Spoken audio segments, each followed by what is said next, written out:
We're really glad that you can be with us here this morning, especially on this very, very special day. You see, this morning, we'll be witnessing the baptism of some of our beloved friends and maririnig natin yung mga testimonies nila in a while on how God supernaturally worked in their hearts and how God is continually working in their lives. Now, after our baptism ceremony, we'll proceed to our Christmas lunch gathering. And so, ang daming nating reasons to celebrate today. Speaking of celebration, I believe all of us have Christmas parties scheduled this month of December. Tama ba? Marami sa atin, punong-puno na yung mga calendars natin ng mga Christmas parties. Alright? Pati yung mga kids ngayon, alam nyo, ang dami rin nilang Christmas parties. Sabi ni Joyce, oo nga. Now, I have 4 kids, and this year, they've attended more parties than I've had. Now, okay lang if it's just a simple Christmas get-together. But many times, our parties now have specific themes. And people who attend usually have to come in a specific attire. Kailangan meron pang dress code. Yesterday, my daughter Danielle attended the Christmas party for her abacus class. But before going, you know what's the first thing she asked? She asked if there was a dress code. Meron bang attire na kailangan sa abacus Christmas party? And I find that remarkable. You see, she's just 10 years old, but she knows the importance of one's wardrobe. You see, the reality is, what we wear says a lot about us. What we wear says a lot about us. Like it or not, the clothes that we wear say a lot about us and what we represent. Just take, for example, the wedding I'll be attending at the end of this year. Now, normally, when I attend weddings, I usually serve as the solemnizing minister. Usually, ako yung nag-officiate, ako yung nagbibigay ng message. But for this particular wedding, I have a different role. You see, my wife and I were asked by the bride and the groom to be their godparents. Which only means, tumatanda na talaga kami. We're in that season in our lives when dumadami na yung inaanak namin sa kasal. Obviously, as godparents, we just can't wear anything we want. While other guests have to follow a certain dress code, Tiff and I are expected to wear a very specific attire. In fact, kailangan ni Tiff magpatahi ng damit, and ako naman, kailangan ko magpagawa ng suit. Why? Because our outfit must match what we represent. Again, what we wear says a lot about who we are. And the clothes that we wear say a lot about what we represent. Which got me thinking, how did you decide what to wear this morning? I mean, how did you choose your wardrobe for today? For the ladies, paano pinili yung damit nyo ngayong umagang ito? And for the men, why are you wearing what you're wearing? Or perhaps a better question is, what kind of clothes should we be wearing? Especially if we consider ourselves followers of Christ. I mean, is there a specific wardrobe that Christians must wear? And are there garments that we are not supposed to put on?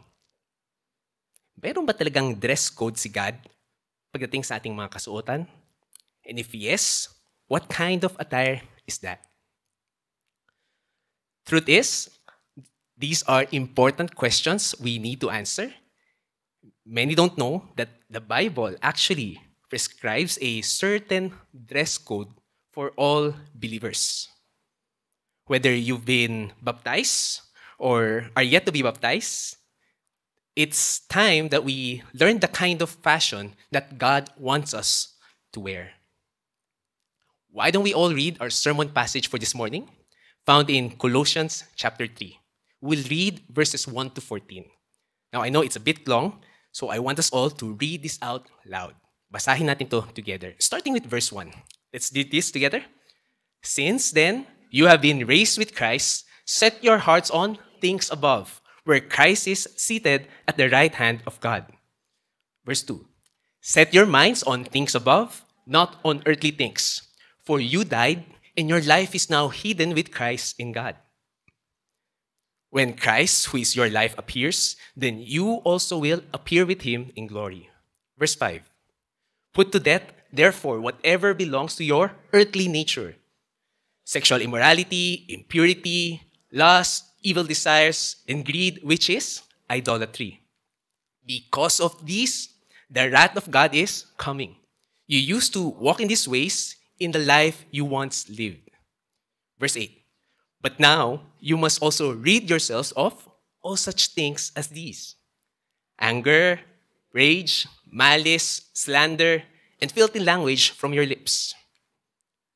Do not lie to each other, since you have taken off your old self with its practices, and have put on the new self, which is being renewed in knowledge in the image of its Creator.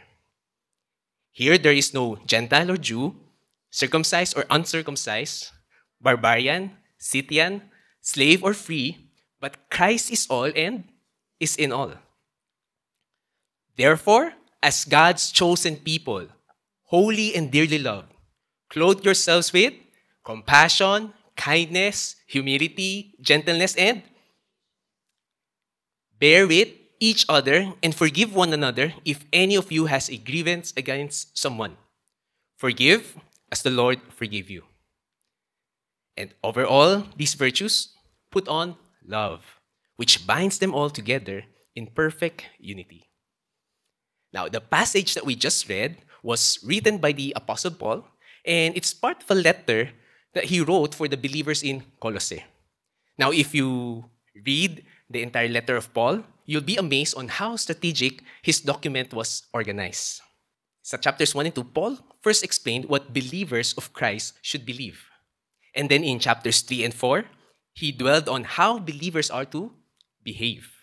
You see, Paul knew that right belief precedes right behavior. For a person to have correct behavior, he must first have correct belief. That's why he first focused on Christian doctrine before he focused on Christian duty. Right belief before right behavior. And this actually echoes our discussion last Sunday. Now, if you weren't here last Sunday, the good news is you can still listen to last week's discussion. All you have to do is go to our YouTube channel, type nyo sa YouTube, Crossroads Redeemed, tapos hanapin nyo lang yung latest upload namin. And please, huwag nyo na rin kalimutan like and subscribe. But here's a summary of what we discussed last Sunday. First, we learned that a genuine Christian genuinely believes in Christ. Can we all say this together? A genuine Christian genuinely believes in Christ. Foundationally, this is what makes a Christian Christian. Not just believing in Jesus with one's head, but truly placing one's faith in Jesus as one's only personal Lord and only personal Savior. That's what it means for a genuine Christian to genuinely believe in Christ. Now, the second thing we learned last week is that a genuine Christian genuinely behaves like Christ. Can we all say this together? A genuine Christian, if a person truly believes in Jesus, he will truly behave like Jesus. He not only belongs to Christ, but will also act like Christ.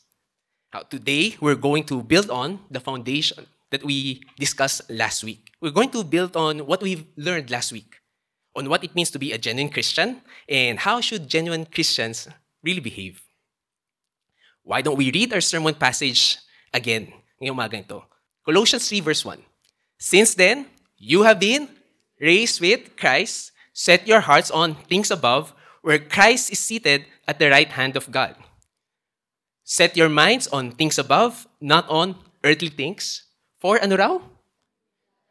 You died and your life is now hidden with Christ in God. Now, let's stop right there. Did you notice the phrases highlighted in black? In verse 1, Paul said that the believers have been raised in Christ. And then here in verse 3, ano sabi ni Paul sa believers in Colossae? For you died. what exactly does Paul mean that the believers were raised in Christ and that they've died? Diba he was writing to the believers in Colossae? If the believers died, then why was he even writing in the first place? Paano nila babasahin yung letter kung dead na sila? What does Paul really mean that believers have been raised with Christ and that the believers have died? Well, to answer that, we need to go back to what Paul previously wrote. You see, the phrases we read a while ago is a continuation of what Paul has already explained in Colossians chapter 2. Basahin natin yung Colossians 2 verses 12 and 13. Let me read this for you. Sabi ni Paul, having been buried with him in baptism, in which you were also raised with him through your faith in the working of God, who raised him from the dead. When you were dead in your sins and in the uncircumcision of your flesh, God made you, ano raw? Alive with Christ. He forgave us all our sins. Sabi ni Paul, highlighted ni yellow, you were also raised with Christ through your faith in the working of God. God made you alive with Christ. Now, many of you have seen this photo before. This was the moment when Brother Grant was baptized and he just came out of the water. And as we've learned before, baptism is the outward declaration of our inward conversion. It's the outward sign of our inner commitment to follow Jesus. Again, through baptism, we have a visible demonstration of a believer's union with the death, the burial, and the resurrection of Jesus Christ. We studied this together. Alala nyo? This is the reason why later, during baptism, we'll immerse people underwater. Immersion illustrates our death to our old self and our union with Jesus' death and burial. Kaya ini-immerse yung mga binabaptize. However, we also don't keep people underwater. Kawawa naman sila, di ba? Inaahon din sila out of the water. Why? Well, just as Jesus rose from the grave, our rising from the water illustrates our union with Jesus' resurrection. Yun yung ibig sabihin nun. In short, baptism powerfully illustrates our death to sin and our new life in Christ. In Jesus, all true believers have a new life and are given a new nature. And this is what Paul meant that believers have been raised with Christ. In Christ, we've been made new. Kung totoong believer ka, you are now made new. Now take note of the word raised. Is it in the past, present, or future tense? Nasaan ba yung mga English teacher natin? Alam niyo, di ba? Past, present, or future? It's in the past. Ang ibig sabihin, this particular change in our status took place in the past. It's already a completed action. Our identity in Christ is not something that's still dependent on our present or future actions. Done na siya. Completed action na. The moment a person genuinely believes in Jesus, that person is permanently made alive in Christ. Instantaneously and permanently. And that's truly amazing. You see, before coming to Jesus, the Bible says that a person is spiritually dead and he's a slave to sin. But the moment a person believes in Jesus and Jesus becomes his Lord and Savior, God makes that person spiritually alive and free from sin. And this permanent change in our status requires a permanent change in our lifestyle. We can't just live the same way. Our new status requires a new way of life. With our new identity comes a new set of responsibilities. Right belief must result into right behavior. And according to Paul, there are at least two things believers must do. The first is this. True believers must bear heavenly priorities. Can we all say this together? True believers must bear heavenly priorities. Sige nga, tignan mo yung katabi mo sa mata. Tignan mo yung katabi mo. Ayan. Sabihin mo, bear heavenly priorities. Again, let's read Colossians chapter 3, verse 1. Since then, you have been raised with Christ, ano raw? Set your hearts on things above. Now, the phrase, set your hearts, is translated from the Greek word seteo. Literally, it means to seek after or strive for earnestly. It involves devoting serious effort to pursue a certain desire. In this case, believers are commanded to seek after things above. Ibig sabihin, we are to pursue what's heavenly instead of pursuing what's worldly. We are to set our hearts on things above and eternal and not settle for things that are here below and temporal. Dapat heavenly, hindi worldly. Eternal, hindi temporal. Bakit? Sabi ni Paul, since then you have been raised with Christ, set your hearts on things above, where Christ is seated at the right hand of God. Sabi ni Paul, we are to set our hearts on things above because that's where Jesus is. In short, si Jesus yung ultimate reason why we are to seek after things above. Our quest is not just for a place, but for a person. And that person is Jesus Christ.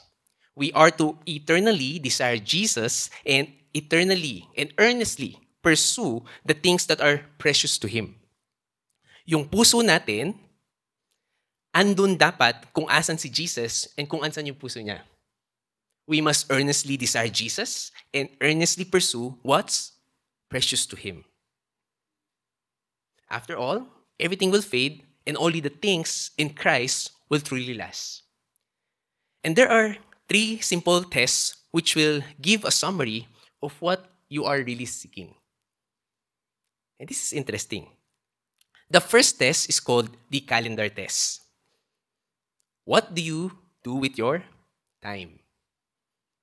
Yes, you might be very busy, but in spite of that, there are certain things that you are still able to find time. Hindi ba? Busy ka nga, pero pag gusto, pwede. Our actual schedule shows what's really important to us. I wonder what your calendar will reveal. How much time do we really devote in pursuing Jesus and His agenda? A second test is called the budget test. This shows what you do with your money. It indicates what you truly value and how much treasure do you really invest in God's work. Friend, how much wealth do we give to expand God's kingdom? The third test is the home test. Now, I want you to think of the items you have accumulated over the years. Ang dami, di ba? What are things you've collected and continue to collect? What kind of possessions do we like to store and keep? And how do these things actually translate to eternity? Like it or not, our hearts are captured by the things that we devote our time and our money to. And so let me ask you, what are you busy pursuing? And whose interests are you really seeking? Christ or yours? Paul said that we are to set our hearts on things above. And at the same time, we are to set our minds on things above. Let's read again our passage, Colossians 3, verse 2. Paul said, set your minds on things above, not on earthly things. Now, the phrase set your mind is translated from the Greek word phroneo, which literally means to think about something with absolute focus. So, sobrang may concentration ka na binibigay sa bagay na mga to.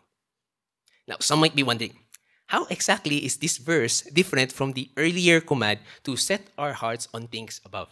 Di ba parehas lang, Pastor Don? Set your hearts on things above. Set your minds on things above. Well, the first has to do with a new direction. The latter has to do with new focus. The first emphasizes on our pursuits, while the latter emphasizes on our thoughts. This means that aside from earnestly seeking what's heavenly, we are to constantly think of what's heavenly. Hindi lang pinupursue, dapat yan yung nilalaman nating isipan.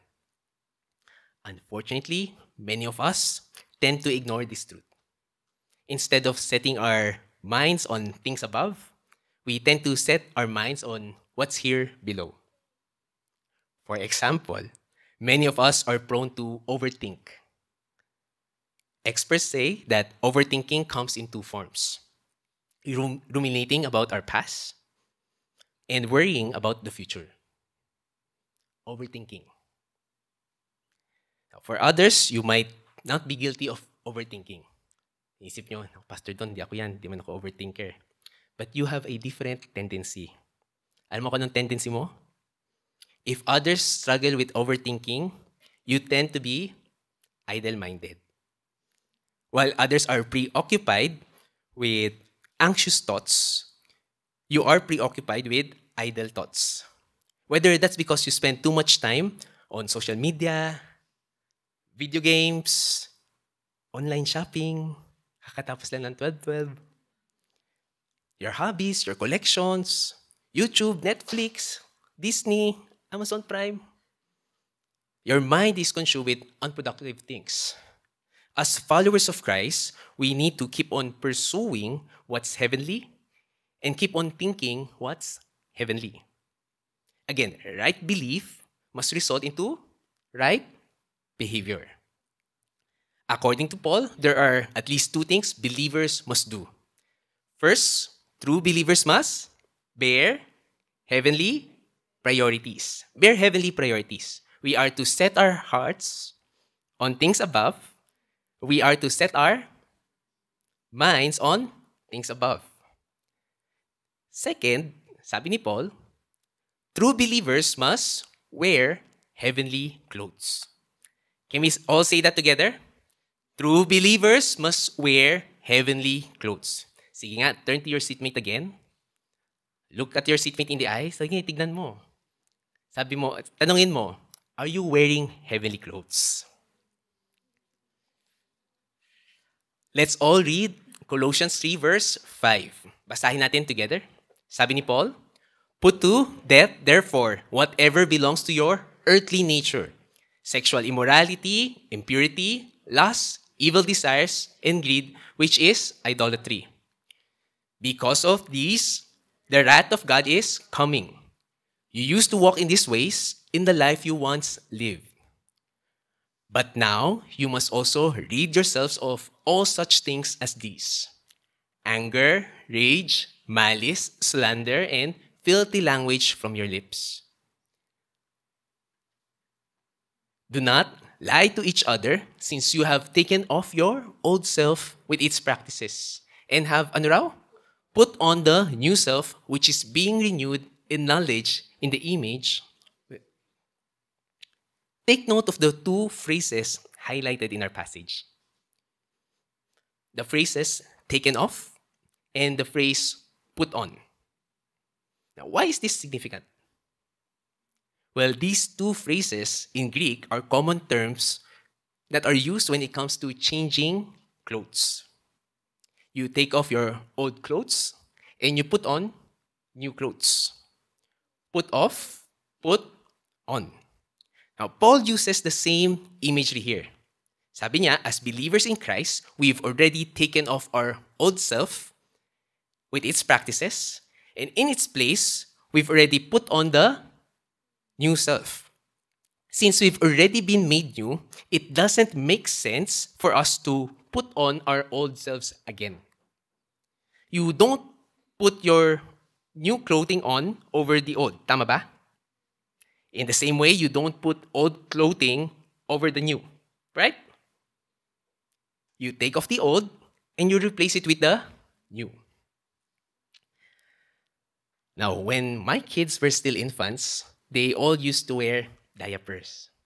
But as they grew older, we've introduced them to toilet training. But back when they were smaller, we used to have some accidents at home. Nagkakaroon na accident habang tinitrain sila. Instead of being in the toilet, they would accidentally wet their pants, their undergarments, their shorts.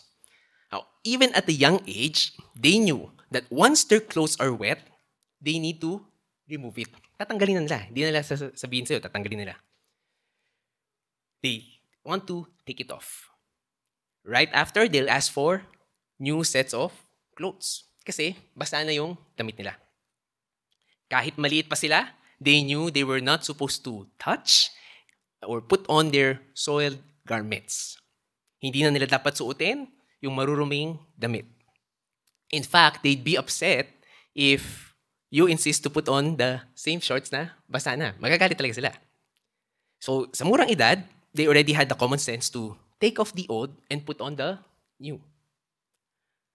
According to Paul, when we place our faith in Jesus, our old dirty self has been taken off. A brand new version of us has been put on. That's why there's no sense in keeping our earthly clothes. Hindi na dapat natin suotin yung earthly clothes natin. Now, what earthly clothes are we talking about? Well, Paul gives us some examples.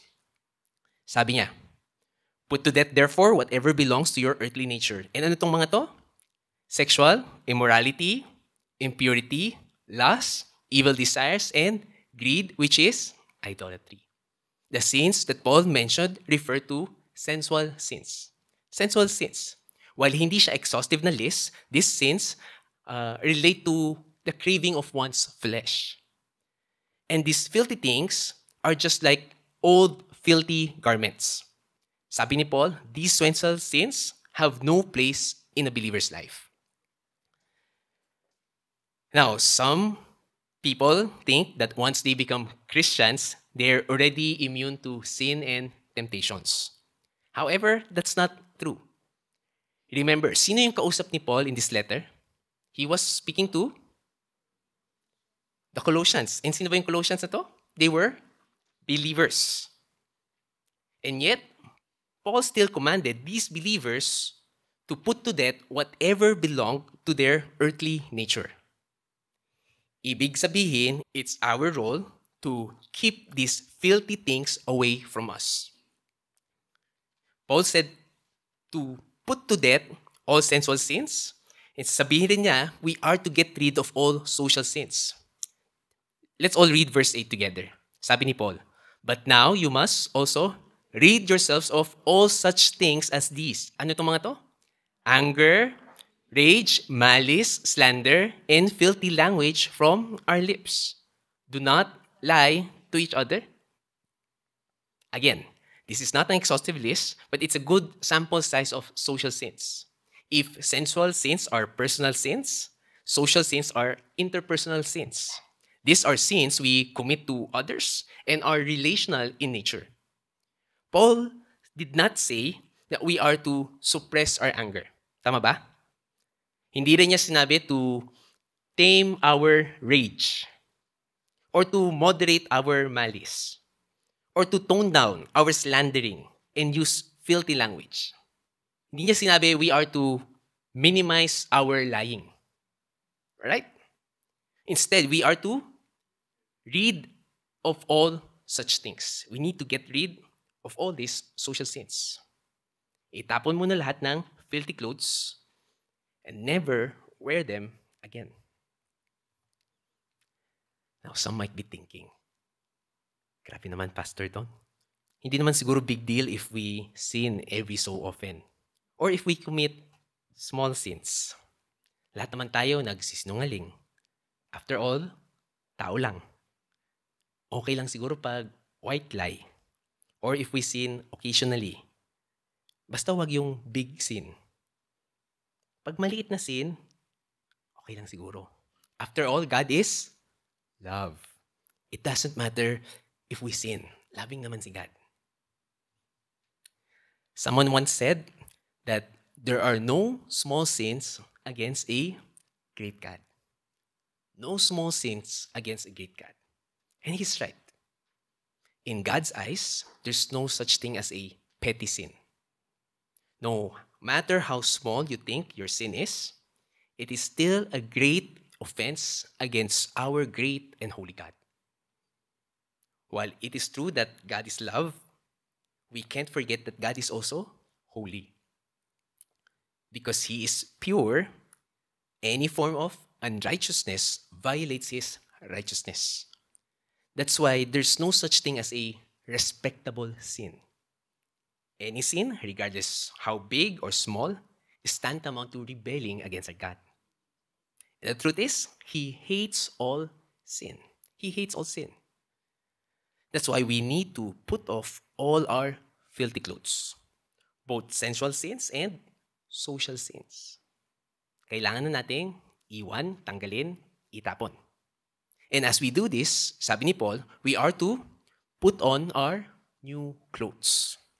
We are to put on our new clothes. Again, let's read verse 12 together. Therefore, as God's chosen people, holy and dearly loved, clothe yourselves with ano raw? Compassion, kindness, humility, gentleness, and patience. Bear with each other and forgive one another if any of you has a grievance against someone. Forgive as the Lord forgive you. And over all these virtues, put on love, which binds them all together in perfect unity.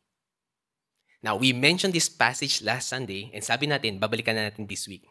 Here, Paul gives us the proper Christian attire. And it involves wearing compassion, kindness, humility, gentleness, patience, and last but not the least, love. Love is like the belt which holds all the items in place. Para siyang outer garment that's worn over all the rest. Now, I'm curious. Have any of you worn a kimono before? Some of you have. But even if hindi ka pa nakasuot ng kimono, I'm sure you have an idea of what it looks like. Kimonos are these very elaborate garments made by the Japanese. And ang daming pieces of garments involved to complete the whole attire, right? May inner garment, meron outer robe, at kung ano-ano pa. But you know what holds the whole outfit together? There's this hip ribbon called the koshihimo. Now, this koshihimo is a thin piece of fabric used to hold the kimono together before tying the obi. Without it, without this hip ribbon, the whole assemble won't hold together. In the same way, love is not just another virtue to put on along with others. It's the supreme virtue that binds all the other ones together. It's what unites them. It's what runs through all of them. In essence, love is what makes a believer truly like Christ. We must love God and we must love others. Friend, we need to put off our filthy clothes and we need to put on our new spiritual clothes. Question is, what type of clothes are you wearing today? And are you abiding by God's heavenly dress code? Does your spiritual wardrobe match your spiritual identity? Remember, what you wear says a lot about you and what you represent. Now, at this point, I'd like to call on two of our beloved friends here in church to share their respective testimonies. I'll be calling them here in front, and let's listen to what God has been doing in their lives. Morning, everyone. I'm G. Rinaldo. I'm a mom of four girls. That's how people often know me, whether at work and in my different circle of friends. I'm always the one with the most kids. Before truly knowing Jesus, I was a constant worrier. I worried about my kids' health, our future, our finances, my own health, and everything else. I tried to stay in control by working hard to climb the corporate ladder, trusting in my own plans and efforts. But life took a different turn. In September 2020, my youngest daughter was diagnosed with leukemia. Before that, my second daughter had already been diagnosed with absence epilepsy. These challenges taught me that no matter how much I try to control life, it's impossible to succeed on my own. During the height of the pandemic, when my youngest was diagnosed with leukemia, God worked in unexpected ways. A good friend and a former colleague reached out and asked me if she could introduce me to Pastor Don and his wife, Tiff. I said yes, unsure of what to expect. Our first meeting was via Zoom on a Saturday afternoon, and the lesson was for kids. Afterwards, I was also invited to join the Sunday church service of Crossroads Redeemed, also via Zoom. The first Sunday service I participated in was different, as it was like hearing God's word for the first time. In God's providence, my husband and I felt God's work and guidance through Crossroads Redeemed. The church community gave us a spiritual family who will pray with us, help us know, help us honor, and help us obey God. It was exactly what we needed during that very difficult time. Since then, my husband and I started looking forward to online gatherings and hearing God's word.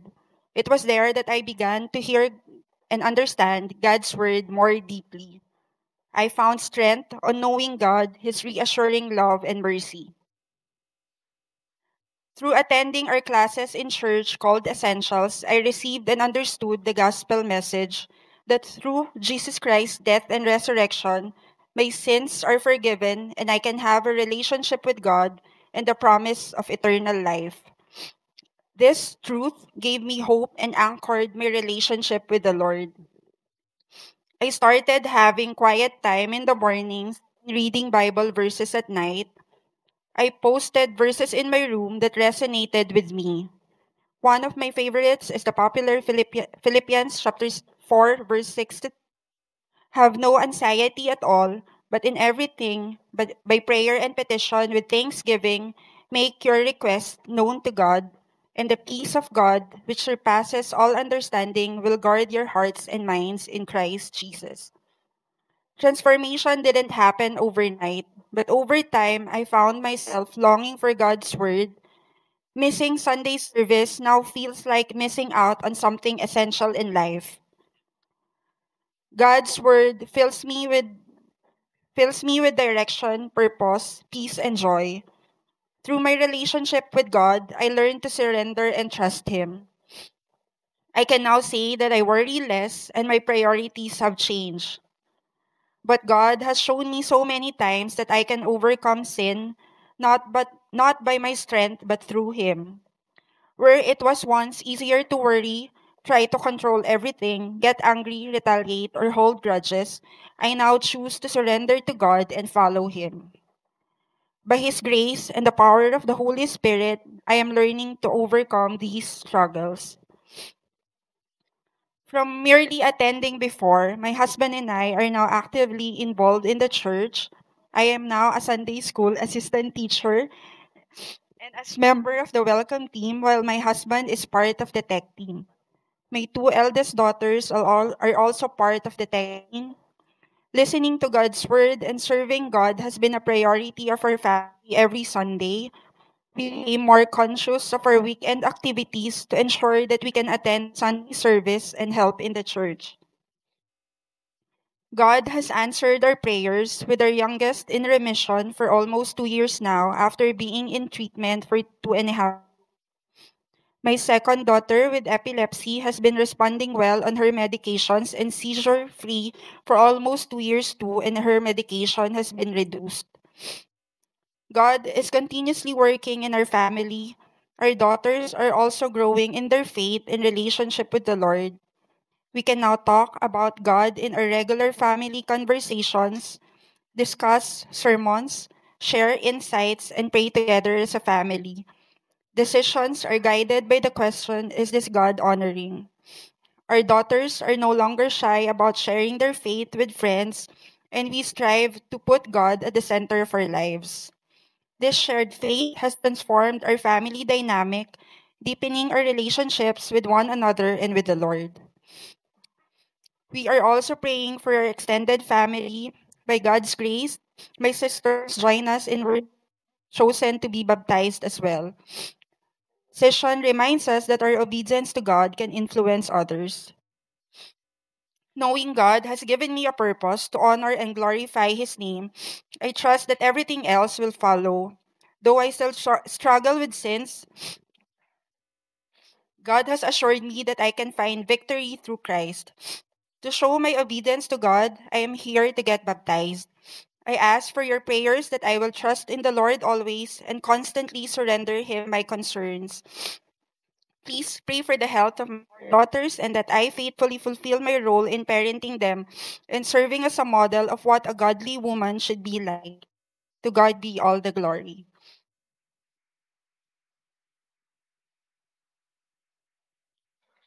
Good morning. I'm Marvin Reynaldo, dedicated husband to my wife, Chi, and proud father of four beautiful girls.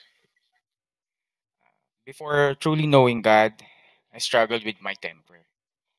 I would easily get angry, especially when I was tired or stressed, hurting my loved ones with my words.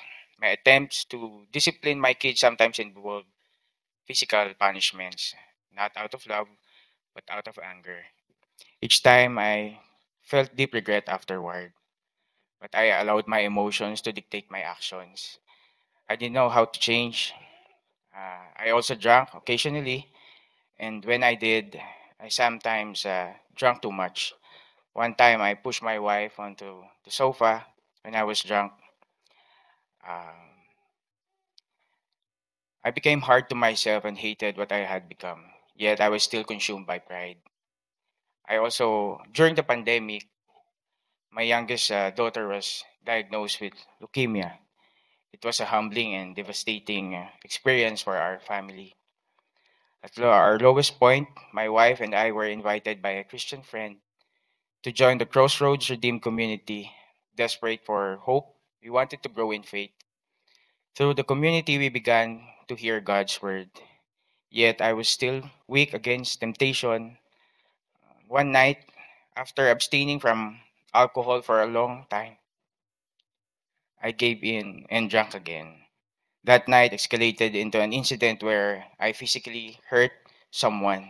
Out of fear, at the urge of others who wanted to protect me, I tried to run away. I hid the incident from my wife, but she eventually found out from someone else. I was overwhelmed with guilt and afraid my family would hate or reject me. The person I hurt eventually filed physical injury case against me. My wife told me to do the right thing, prayed about it, and faced the consequences of my actions. Because of that case, I needed a lawyer. That's when I reconnected with my high school friends. At first, I sought help from a good friend who is a lawyer. He helped me initially, but did not continue. I shared my story with another high school friend who connected me with a batchmate, happened to be a lawyer. When I met this batchmate, I did not know he had become a Christian. He offered to help me and prayed over me. And that prayer was a turning point in my life. His prayer made me realize that living according to God's will meant leaving behind my old destructive ways. I made the decision to follow God and take responsibility for my actions. He helped me with the case, and I apologized to the person I hurt. I admitted my sins and faced the consequences. And to my surprise, that person forgave me, something I never expected. At that moment, I truly experienced God's forgiveness. It was through this experience that I fully understood the gospel message I heard about Jesus before. But it was during the season of brokenness that I truly grasped its meaning. The gospel taught me that Jesus Christ died for my sins and offers forgiveness and redemption to all sinners who come to him. God's forgiveness became real to me when I accepted Jesus as my Savior and surrendered my life to him. I realized that gospel is not about what I can do to fix myself, but about what Jesus has already done for me on the cross. His grace gave me hope and courage to confess my sins and turn away from my old ways. Since then, my life has transformed. I became actively involved in the church. I used to avoid our small groups called growth groups before, but now I look forward to the discussions and take joy in serving God. Whether it's helping to tech the tech team, setting up for events, or just simply cleaning up. Having a Christ-centered community has helped me grow in faith and learn to forgive myself. My anger issues have significantly lessened, and with the help of the Holy Spirit, I'm learning to act with patience and love. Our church community also taught me how to live a life aligned with God's purpose. They gave me the support I needed to move forward. Truly knowing, obeying, and loving God marked the beginning of a new chapter in my life. This transformation was not by my strength, but through Jesus, who saved me from my sins. He delivered me and continues to sustain me every day. Praise God, I have remained sober to this day, and I intend to stay that way for the rest of my life through Christ.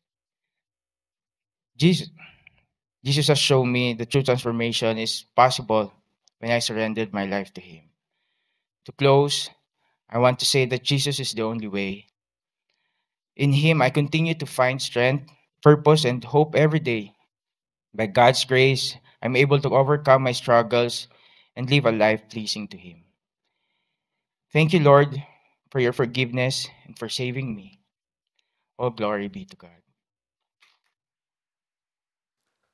Friend, right belief must result into right behavior. If you truly believe in Jesus, you must truly behave like Jesus. Your new status in Christ requires a new way of life.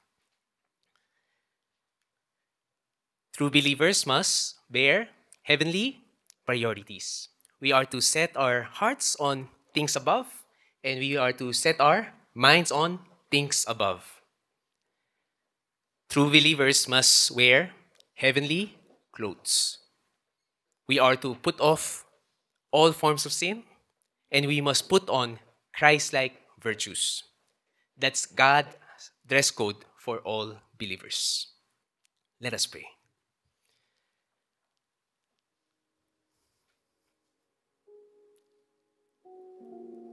As our eyes are closed and every head bowed down, I want you to ask yourself, what really is your main priority in life? What have you been running after?